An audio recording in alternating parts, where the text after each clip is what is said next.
حملوهم استنوه. هاتوا كمان هاتوا والله عم عرض لولدكم هاتوا كمان هات طخوش من مصر هذول ماشي ما عادش يقتل بد نصره. ايوه هات ناس من جوا الله اكبر والله الحمد هاي الكلاب هيهم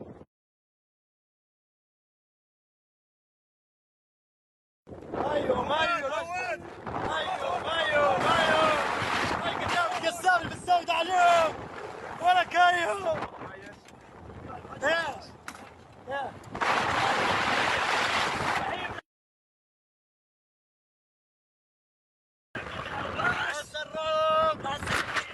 ولا كنت اتصور معك سيلفي معاه سير هذا ليش وقف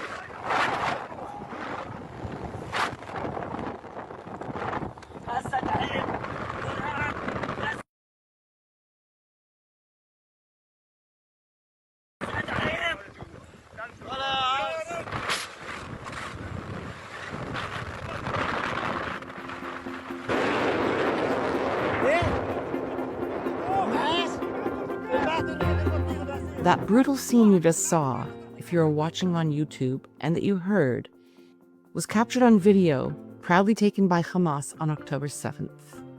In the minutes preceding this clip, Hamas terrorists bombarded a small bomb shelter at the side of a road that was jammed full with about 28 young people who sought refuge from Hamas rockets raining down on Israel. They had all been at the Nova Music Festival in southern Israel, at a site abutting the border with the Gaza Strip. Most of those in the shelter were murdered by Hamas gunfire, grenades, and RPGs that were shot at them. What remained was a mound of tangled bodies and flesh, people suffering in their agonizing final moments. And there were many dead. 4 young men were dragged alive from that shelter by Hamas and thrown into the white pickup truck like carcasses. They were beaten viciously. They were wounded, some very seriously. Hersh Goldberg Polin, the American Israeli who was murdered with a bullet to the head by Hamas in late August, he was in that truck. He had just seen his best friend from childhood, Honor Shapiro, who had heroically caught 7 live grenades thrown by Hamas, and Honor caught them and threw them away from the shelter.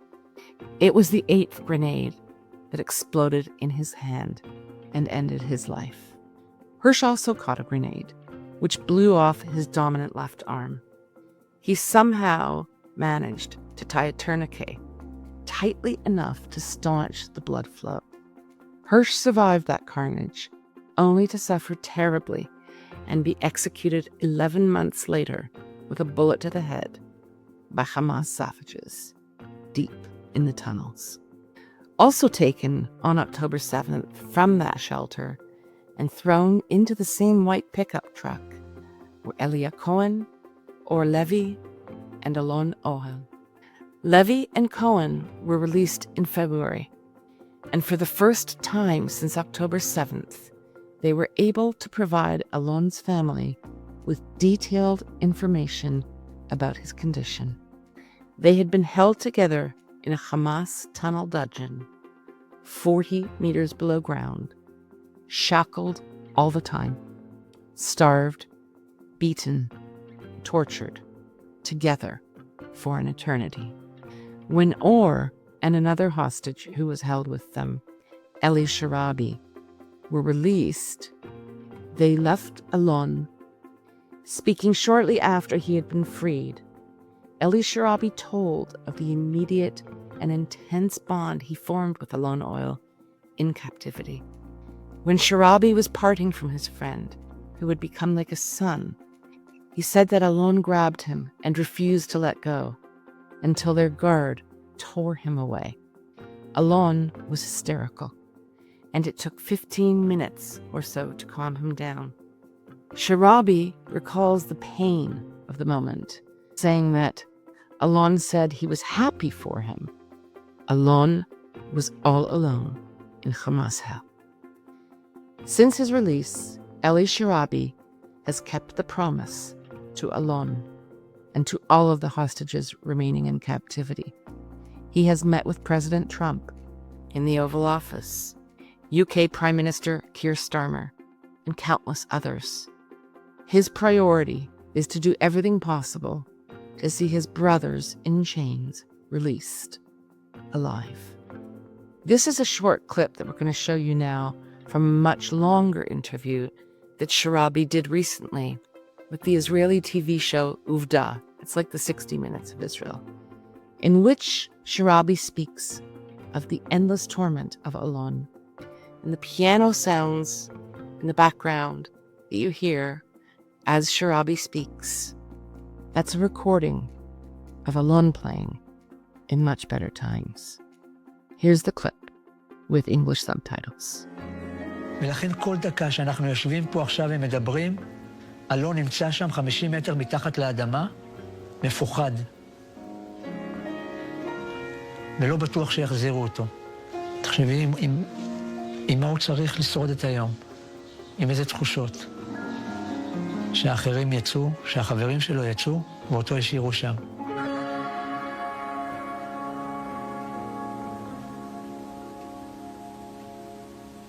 I spoke on Sunday, April 20th, with Idit Ohel, Alon's mother, at her home in northern Israel, about this excruciating ordeal and her tireless efforts to bring her son home.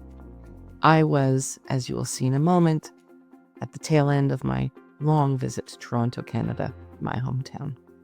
In the second part of this podcast, which we will put out tomorrow, we also speak with Five for Fighting frontman and superhero John Ondrasik, who has been working with Idit and her family.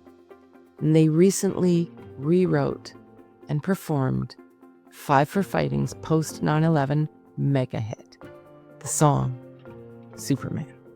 The feature photo for this episode is of Alon as a young boy dressed up in a Superman costume. Alon Ohel today is truly a superhero, surviving the incomprehensible. As I record this introduction on Monday, April 28th, Alon Ohel's parents have just today disclosed additional information that they have learned regarding his incomprehensibly barbaric captivity. His injuries, they say, based on information that they have been told by his fellow captives who were released in February, as well as medical analysis, suggests a very dire situation.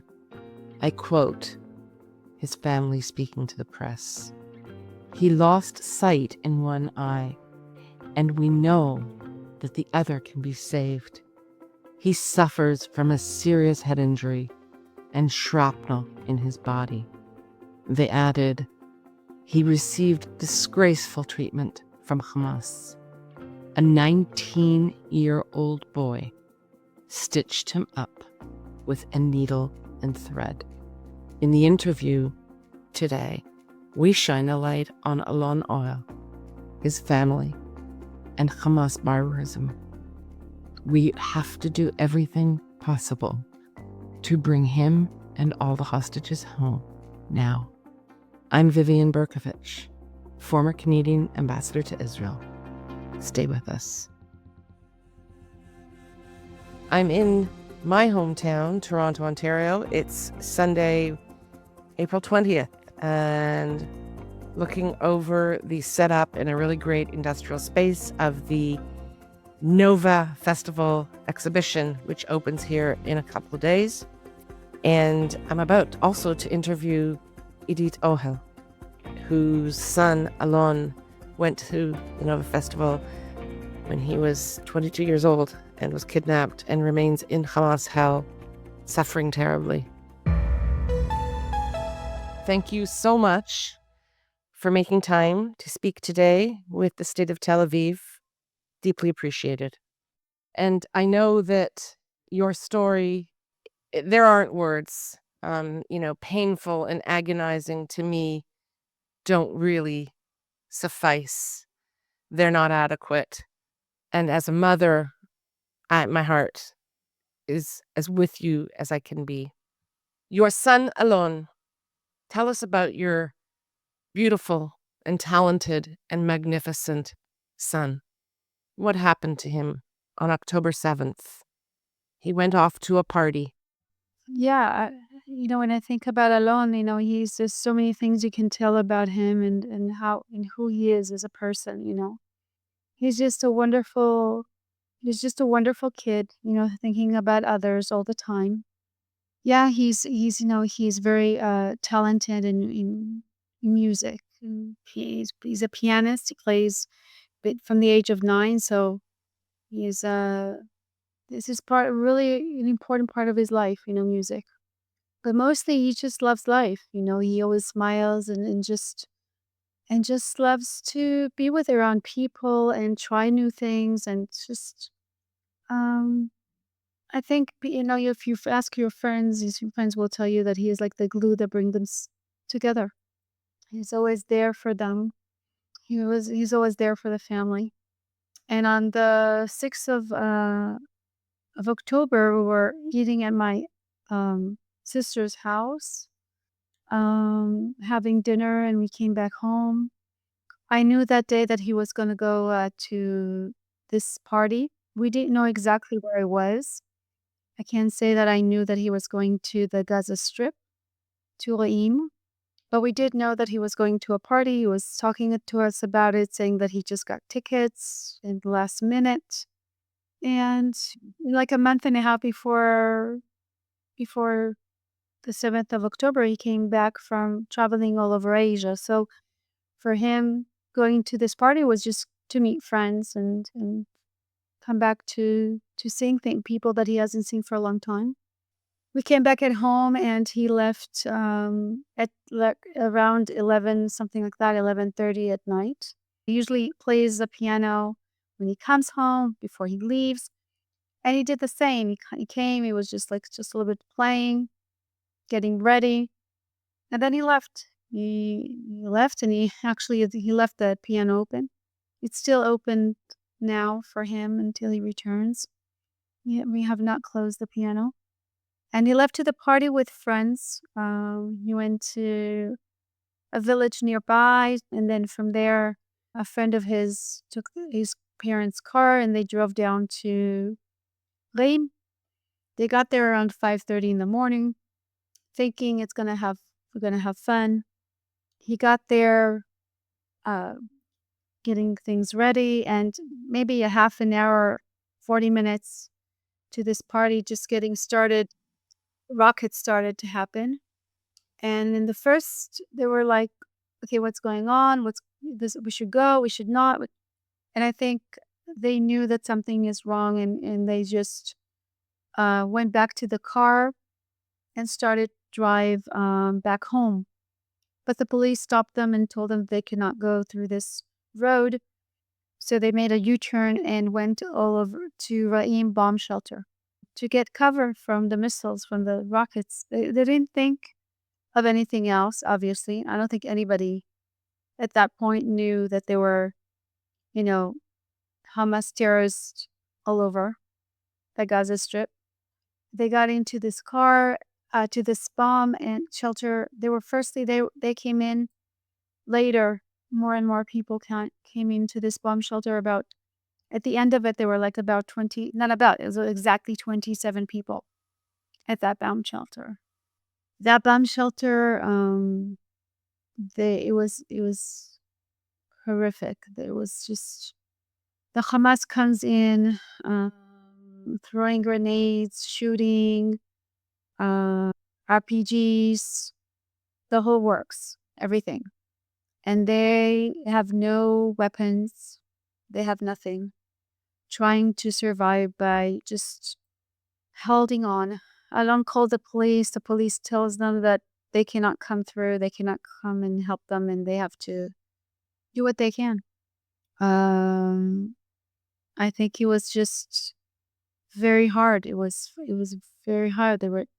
He went through a lot. A lot of bombings, the grenades being, bombed into the bomb shelter, grenades coming out, coming in. Now, like each grenade that comes in, they took it in their hands. And this one guy, Anel Shapiro, took the grenades in his hand and threw them back out. One of the grenades, exploded inside, and there were a lot of injured. Alon was injured also from that. We knew this later on, but he was injured in his, what we know is in his eye. He has a shrapnel in his eye still. He has shrapnels all over his body.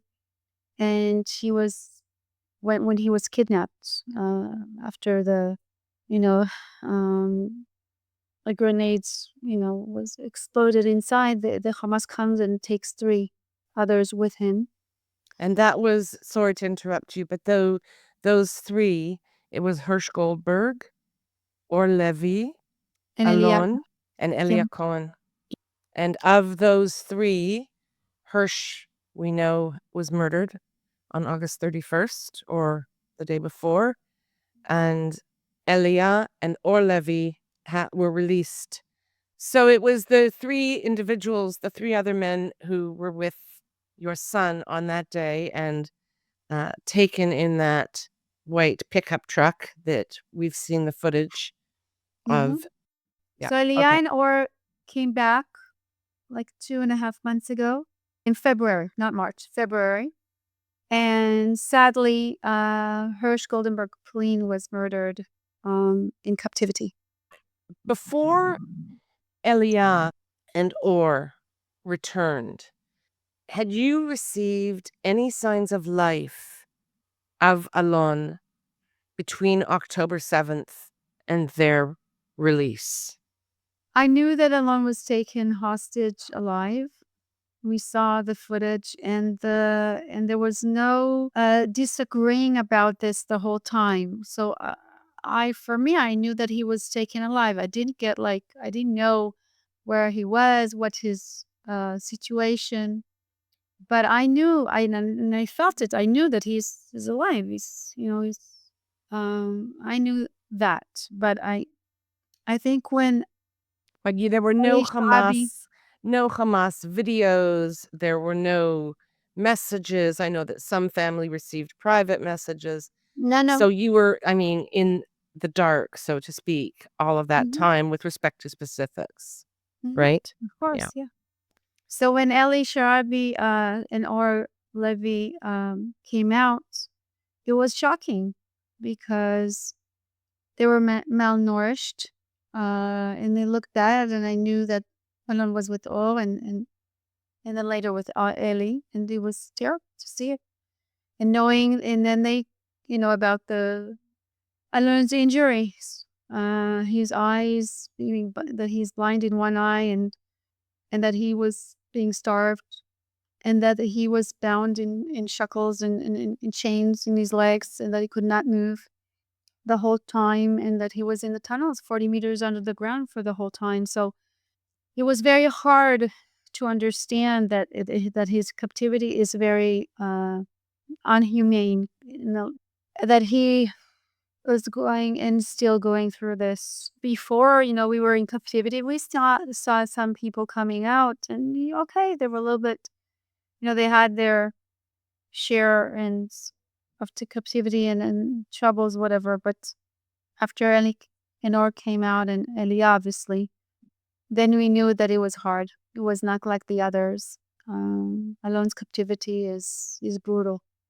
They're being beaten and starved and everything. And the fact that and now we know that he was injured in his head, because when they put him into the truck, they took the gun, and they just banged his head in it. So it's hard to know that your son, it's a beautiful boy, doing good in this world, an innocent civilian, taken from his home, from Israeli land, was not fighting anybody, was not doing any wrong, and it's just not humane, and it's hard to be in the situation where you know this and I'm not able to help him in any way. I can't control over what he's going through, and it's difficult. I can't imagine. And which is why, of course, we're speaking today. And you do these interviews and appearances constantly, um, because this is the best weapon and tool you have, is to maintain profile and attention and to not let the world and Israel forget.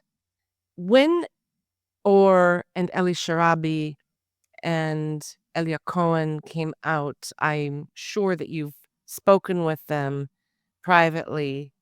Um, is there anything you can share with us about their time in captivity with Alon? I know from watching Israeli TV that their departure was heartbreaking, for everyone, but that my understanding is Alon was left on his own.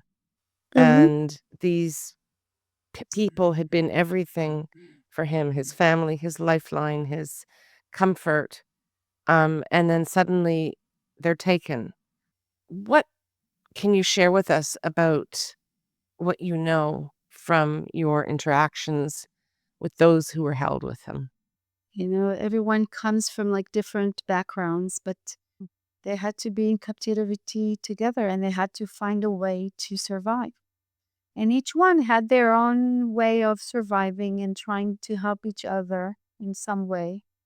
You have to understand being in captivity in a room that is by 2 meters by 2.5, something very small, 4 people, for 500 days, and 40 meters, between 40 and 50 meters deep in deep down in the tunnels, is harsh for so many days.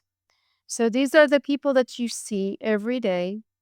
You can't move anywhere, even if you don't want to see them or talk to them. You can't. They're there if you want it or not. I don't know if it's good or bad or being alone is better. I have no idea, but I do know that in certain situations they helped each other when it was a hard time. Each one in their own way, in their own. So being alone now, and being left alone, alone also has like from the what we know now is that from the bombings, from the bomb shelter, what happened there, he wakes up in the middle of the night and screams because of what happened there, and they help him, they calm him down, and now that he is alone, I don't know who is helping him. Definitely not Hamas, definitely not the terrorists. So it's even harder. If you think about it, just like take a minute. Anyone could just like take a minute because he's counting the seconds. But if you just took a minute just to think about this in a situation that he's in and just try to breathe, it's almost impossible. Just a minute. It is not something that you can comprehend, and it's just so hard.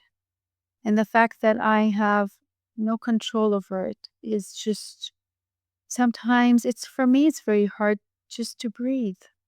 As a mother, what you want to do is to help your son. And in any situation where your kid have fallen or been misguided or something happens to them, you're there for them. You do what you do. That's some other's job to help your kid.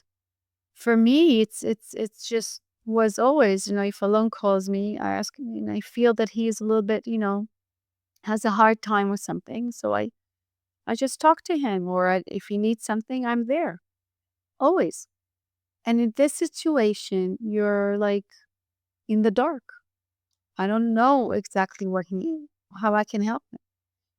I go and speak to government officials and I just speak to media and I go abroad and I do. But at the end of it, he's still being starved. He's still being, in shackles and chained to wherever. He's still 40 meters under the ground. But it's surviving this. Okay. He's surviving this, but I can't change that. And I don't even, I don't even have the words to describe um, what's going on in my head. How, firstly, you think 1 month, 2 months, 3 months. We're a year and almost 7 or 8 months now. Thinking this is so long. This is so long. This is too much. I don't believe, I cannot even comprehend the fact that it's been so long and we're still in this situation.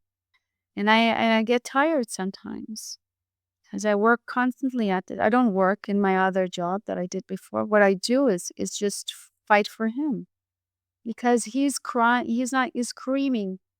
He's saying, help me for so many days, so many months, more than a year and a half. And I have to speak and scream and cry his cry because nobody's listening. Nobody's listening. When there are many listening, but unfortunately we don't have the levers of power to get him and all of the others out. I want to just pick up on this and, all that any of us care about, and you, of course, is seeing these innocent people who have been held in such barbaric conditions released. Earlier, you mentioned that, you talk to people in government, you've traveled the world, you speak so eloquently and powerfully and sincerely. Can you tell us about any interactions you've had with Israeli government officials?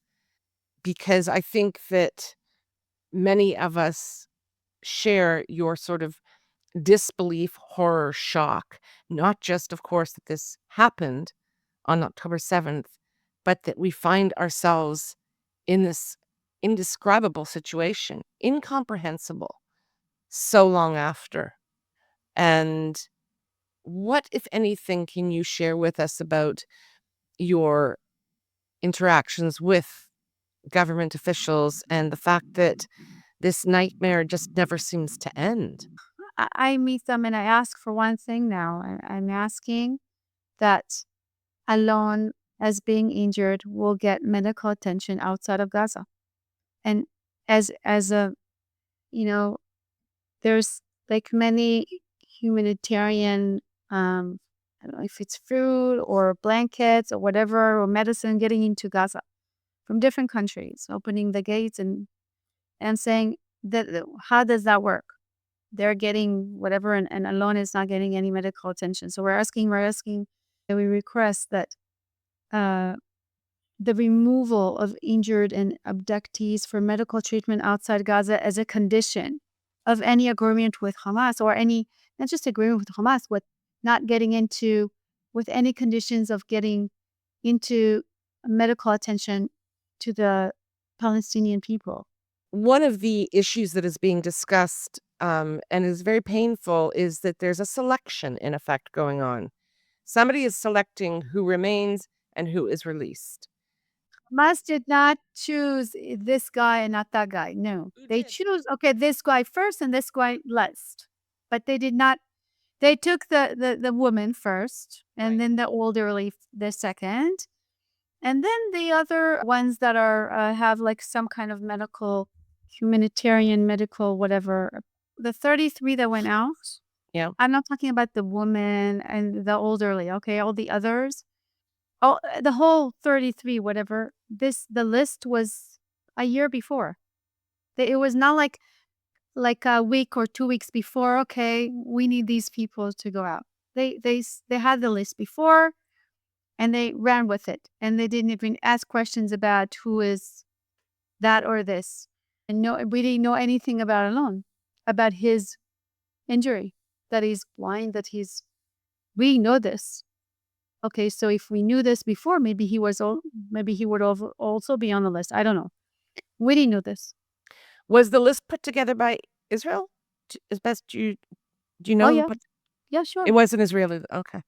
Yeah, So it they was made the selection, which is, okay. I won't even want to go into this. I don't either. So let's not. Okay. But that list was put together There's so many, well in advance. Okay. there's so many in this whole situation. There's so many grief. It's not just my son being a hostage. It's so many other things, and it's going on and on and on. And for me, if we were talking like a week ago, maybe I will say different things than I say today. Each day is different, and each day something else comes up and something else changes. And sometimes I feel, oh, I'll see my son in a week, and sometimes like today, I don't know when I'll see him. And I So expect when you say that, I expect you're referring to the um, statement made by Prime Minister Netanyahu last night, um, when he reinforced the message and said, the war will continue. That's how we're going to bring the hostages home. yeah, and that and so many other, yeah, sure. Things. Yeah. It's the negotiation. What's going on with that? Is there? It changes so much. Have you met directly with Ron Dermer, Idit? Yes, I have. And And he was like 2 months ago, maybe 2 months ago. and was it you alone, or was it a group of parents, No, family it was members? It was alone. And what can you share with us about that meeting? I don't know how relevant it is because it was before they went into war again. So Okay. it wasn't like it was a long time ago. So for me, it wasn't like It was another yesterday. world. It was another world. There were It, people to continue coming out. yeah. There were different things going on, and it's not relevant.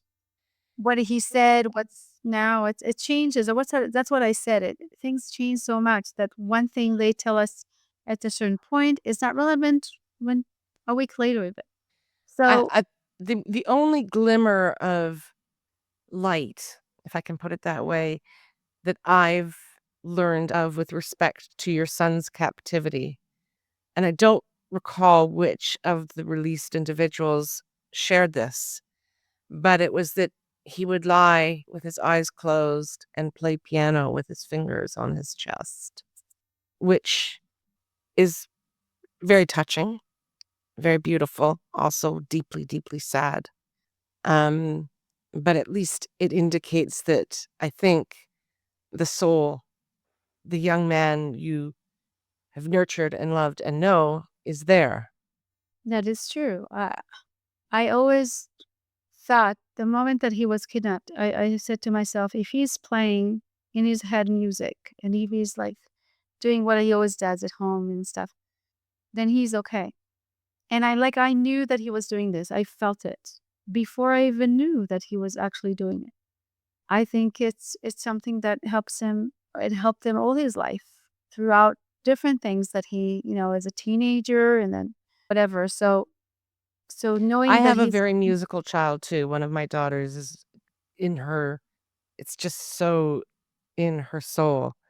And I have a sense of these super musical people who are so attuned to it, what it means. And the fact that he can maintain that connection in that dark place is extraordinary.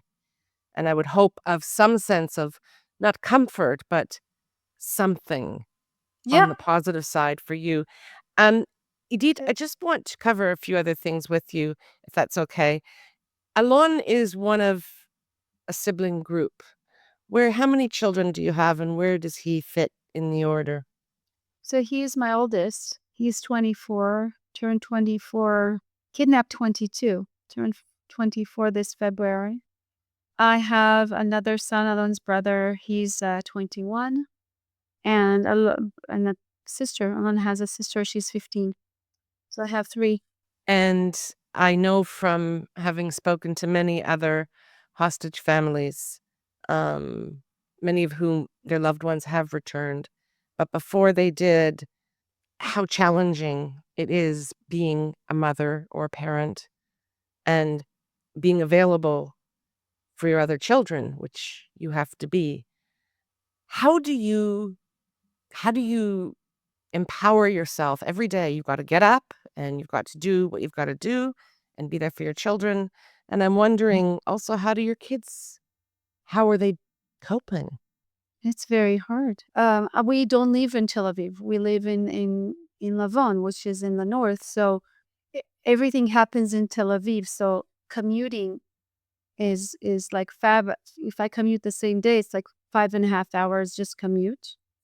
But we can't always do that, so we have to stay in Tel Aviv. And my daughter lives in she goes to school here in Lavon. So sometimes she's left alone at home when we have to not be here because we have to be in Tel Aviv. So it's very hard being in that situation where I'm not always at home and I can't come back home at night and be with her in the morning or stuff. So she has to, try to be a grown up. And it's very hard. And it takes a toll. And sometimes because of that, she doesn't go to school because she doesn't wake up. She misses the school bus, and there's so many things to it. So it's hard. It is hard. Um, being also their mother and this situation. As time goes by, it's much harder because it doesn't stop. It's still, we don't have like a regular day. We don't have like day to day I'm waking up, I'm going to do this, and I'm going to do that. Every day is different. Every day, every week is different. It changes so radically. So it's not like I know that this is the same day, the same thing that I have to do. It's just There's no frame, no there's no routine. yeah, there is not. So if something happens, if the government says something or something happens with whatever, we have to respond, To react, yeah, to that situation. Sometimes it means that I have to go all the way to Tel Aviv or right? Jerusalem to do what I need to do, which is 2.5 hours away from where I live. So It's it's very, very hard. not just, okay, I'll go in and come back home. It doesn't work that way. So Yeah. I've also, I've interviewed among the other people who unfortunately are in a similar situation to you, Lishai Miran Levi, at her home on the kibbutz, which is near where I live now. And, she said, I just wake up every day. I have no idea what's going to happen. It's never what I expect. And just like Mhm. you, she lives more remotely. She's got two little girls, and there are all these day to day huge challenges on top of everything else that the families face that people need to understand. Idit, I want to talk to you more about music because it is the heart and soul of your son, and it's become the heart and soul of your efforts in this story. You recently teamed up with um, Five for Fighting, John Ondrasik, the wonderful musician who has been very available and supportive to you and your son. And I will be speaking with John as well about this collaboration. And I want you to tell us from your perspective, just tell us the story about how this came to pass and came to be. But even before that, as someone who goes regularly to Hostage Square in Tel Aviv, I remember one day seeing, oh, there's this beautiful piano in the middle of the square. And from time to time, people will just sit down and play. And I have a feeling there's a story behind that piano. Yeah, there is. It started, I think, like 2 weeks after the kidnapping, where we understood that there are so many kidnapped uh, hostages, so many. And we felt that it is impossible for a person to understand and get in touch and just so many people and I get personal with so many people. And so for me, it was important that Alon was out there so that people will understand more and know about him more.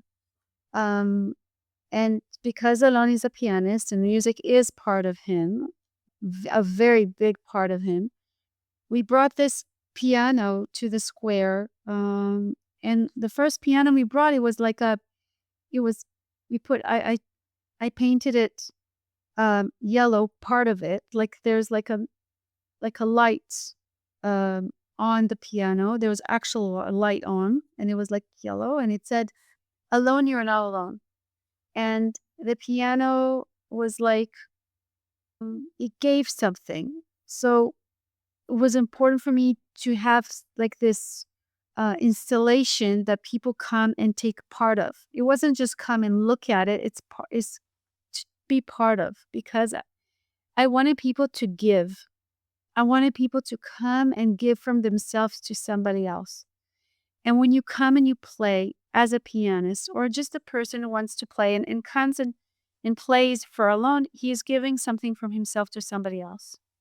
And that is a start of a human um, thing that is most important in life, is seeing the hardship and of somebody and being there for them. That is the meaning of you are not alone in this world.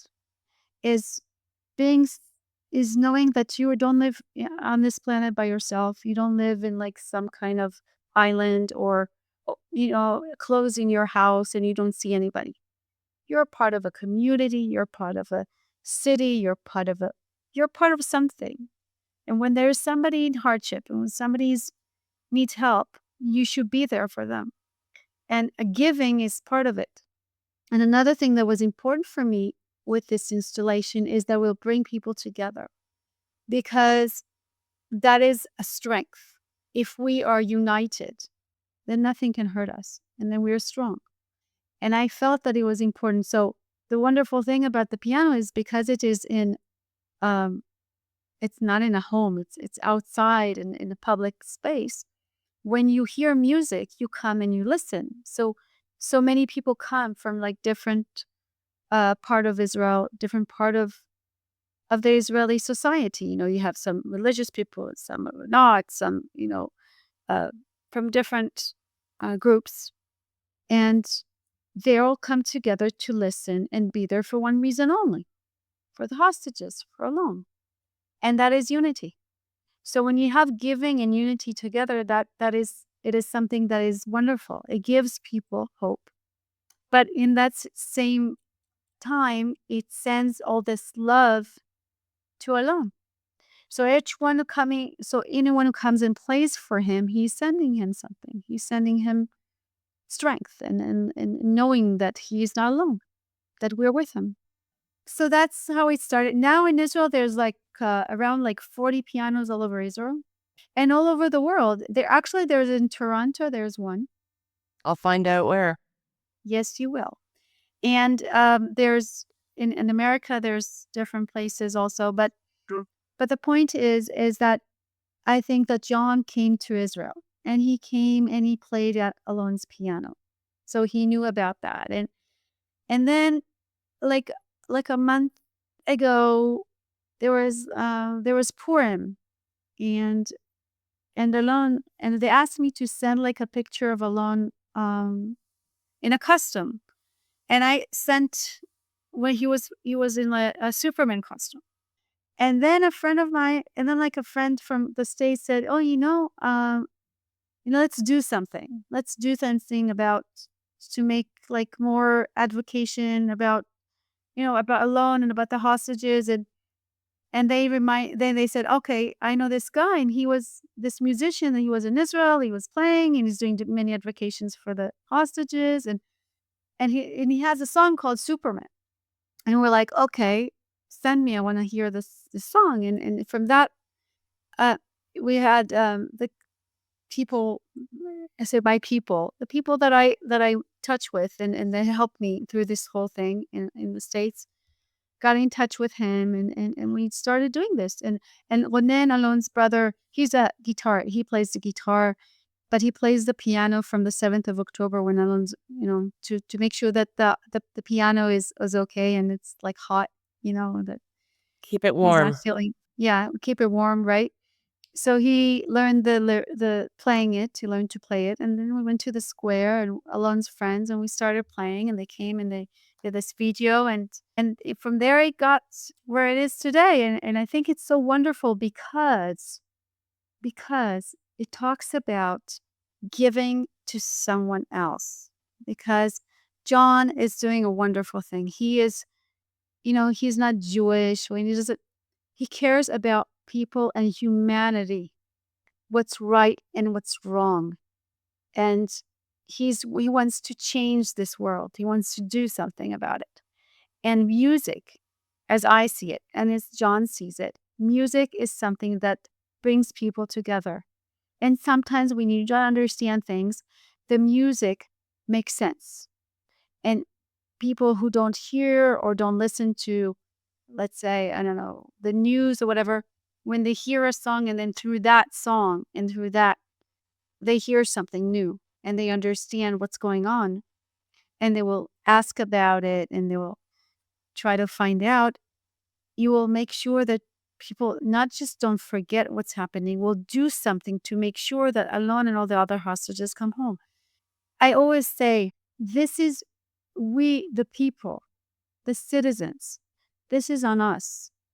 It is not on the government. The government is supposed to say what the people say. That's democracy. Democracy says that if the people want things to happen, the government needs to do what the people want.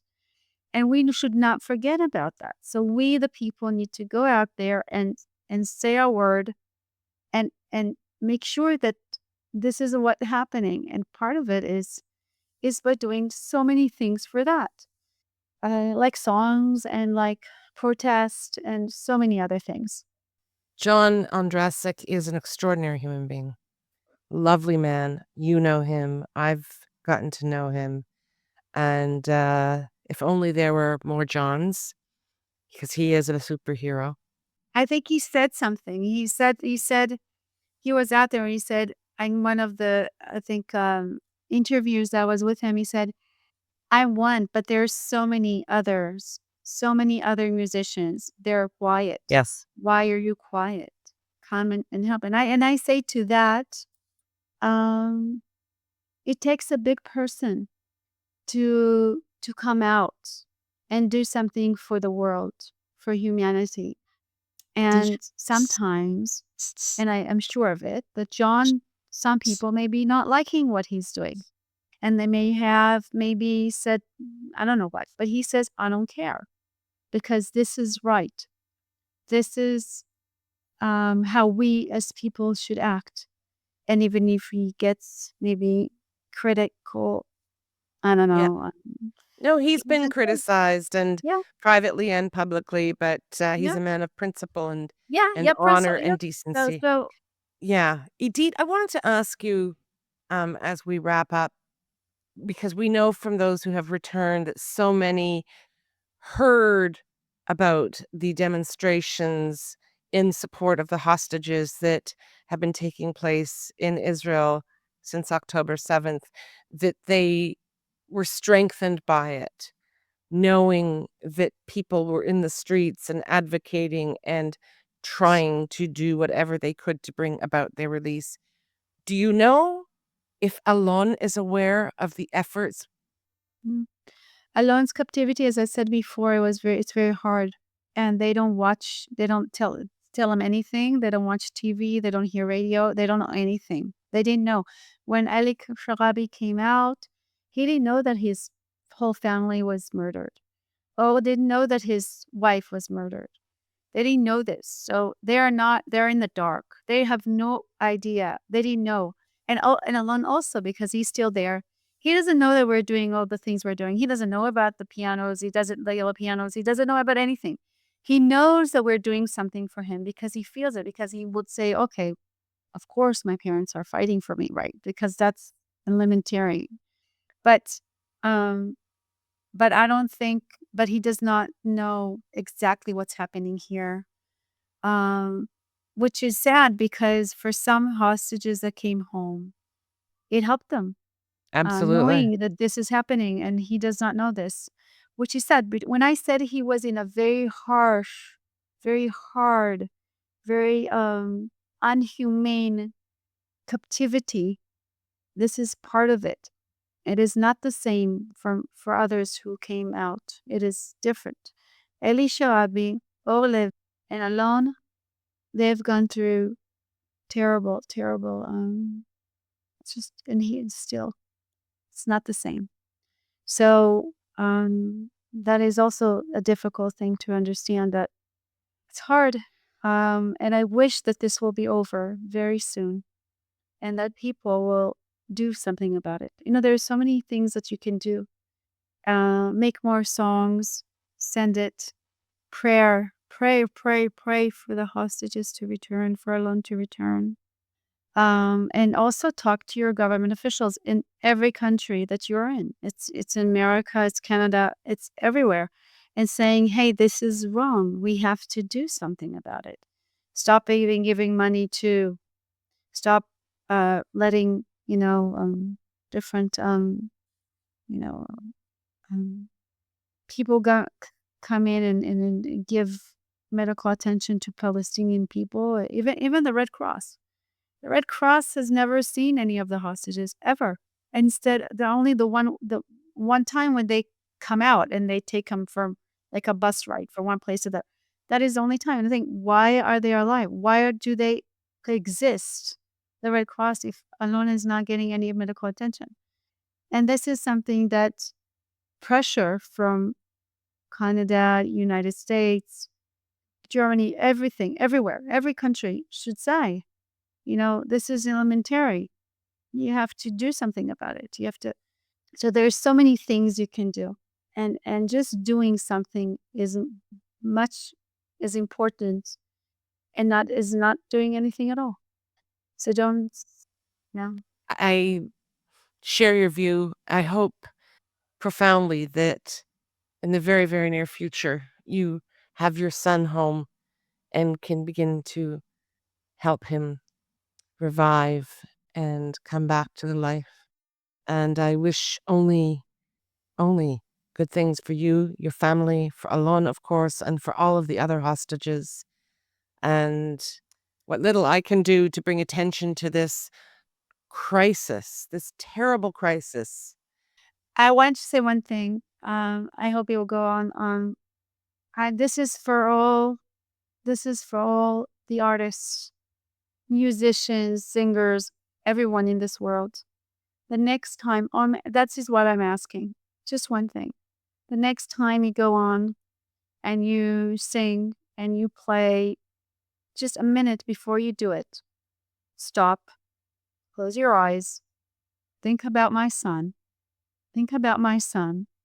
and send him your music, your song, just send him, because that is something that he can understand, and this will get to him, because this is part of it, and his music. So just the next time, just think about him and send it to him, so he will be strong, so he will know people are thinking about him. And if you can just say one thing, just say, we are free. We can sing whenever we want. Alon cannot sing in captivity. He hums songs, but they don't let him sing. So we can sing whenever we want. We can play whenever we want. But there is a person.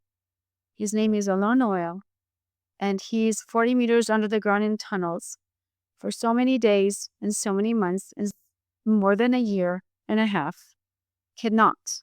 So we're doing this for him, and we're sending him because this will strengthen him, and people will know about this and make sure that he comes home alive. Alon is coming home alive, and we, as people in this world, will make sure of it, because we will never forget, and we'll do everything we can to help him survive. And music is part of it. That's what I want. I want that for you as well.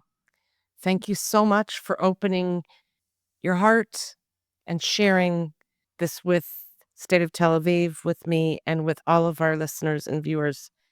It's never easy, I'm sure, and it's so important, and I'm very grateful to you for this. Thank you. Thank you. Thank you.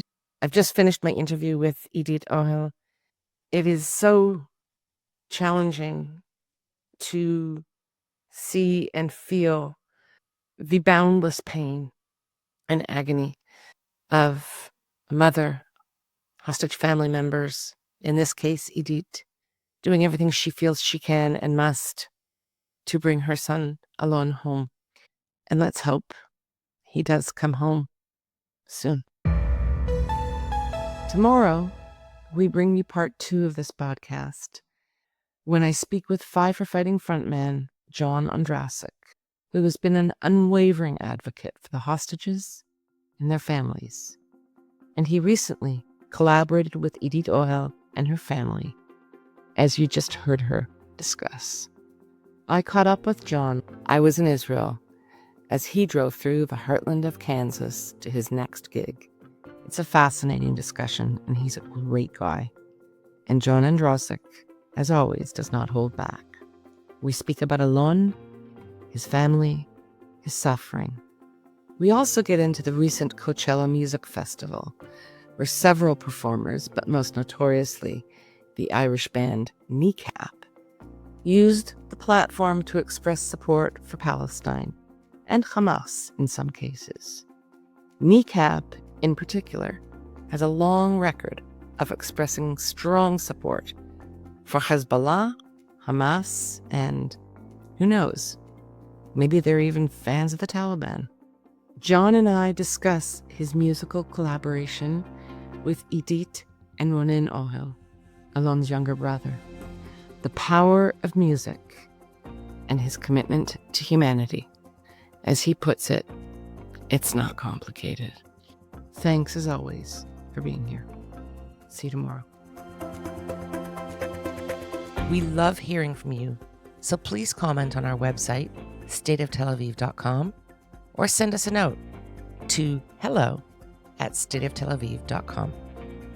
On behalf of the State of Tel Aviv core team, Yon Zabo, our creative, graphic, visual, and marketing man, Amir White, producer and editor extraordinaire, sound guy who is also impressively patient with me and my boomer tech deficiencies, and our social media manager who pitches in on everything, Maya Naftalin. Thanks to the team. Thanks to you for being here. We'll be back